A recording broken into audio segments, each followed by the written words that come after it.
sure everyone knows that milk comes from cows. But do you know exactly how milk comes from these cows that I see behind you to the milk you see in grocery stores? I'm an agribusiness major here at EKU, and today we're at the EKU dairy farm. I'm going to show you a little bit about how a cow makes milk, how humans obtain the milk from cows, and how milk gets from the farm to the processing plant where it is packaged and shipped to the grocery stores. The lactation process starts once a cow gives birth.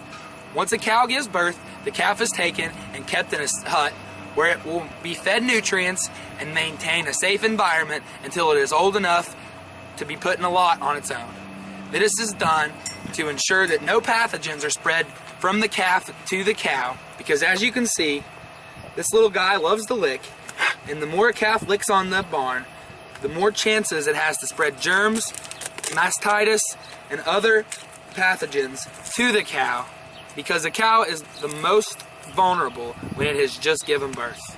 The cow is then ran into the milking herd. A cow eats a certain ration that dairy farmers and nutritionists come up with to make sure that the cow has a healthy and safe living. This ration is normally made up of corn silage, corn, and types of mineral that are balanced out to ensure that the herd has the maximum milk production and the maximum health. The feed is taken through the mouth into the four stomachs: the rumen, the articulum, the omasum, and the abomasum, where the food is grinded down into nutrients and is taken to the mammary system, where the milk is actually made. It is then stored in the udder, which is the most important part on a dairy cow. I will show you a little bit more about the udder when we step into the barn. We're here at EKU's milking parlor, where I'm going to show you exactly how a cow is made. The first thing you have to do is strip the teeth. You do this by grabbing the teeth at the very base, running your fingers all the way to the bottom. This is to ensure that the milk is let down. Next, you apply the pre-dip.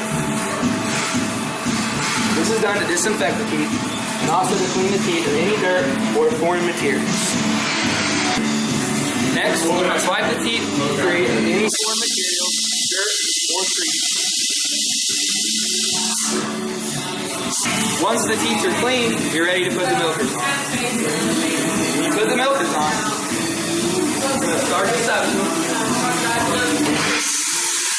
Put the milkers on according to quarters, starting with the back teeth and working your way diagonally until all four quarters are properly built in. The milker is hanging on its own. Once all four cows have the milkers on, you then wait until the cows are completely done milking. Once the milker is off, you must make sure that the cow is completely done milking. You do this by checking each quarter individually, making sure that it is not filled with milk anymore. We're here in the milk room, where as you can see the milk line comes from the parlor to the bulk tank, where the milk is chilled to 38 degrees. The milk sits here until the milk trucker comes to pick up the milk and take it to the milk processing plant. At the milk processing plant, the milk is dumped and stored in things called silos.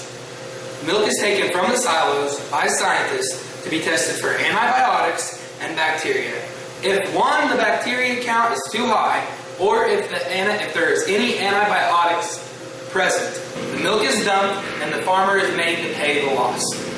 After the milk is approved, it is taken to large vats where it is pasteurized by heating the milk to a certain temperature for a certain time.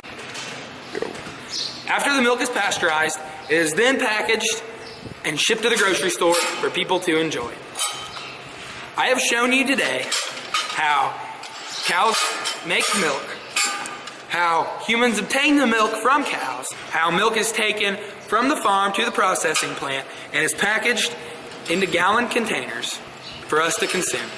So now you know exactly how the milk gets from the cow you see here to the milk that's in your fridge. So next morning, when you crack open a gallon of milk, I hope you think of me and the cow that provided it for you.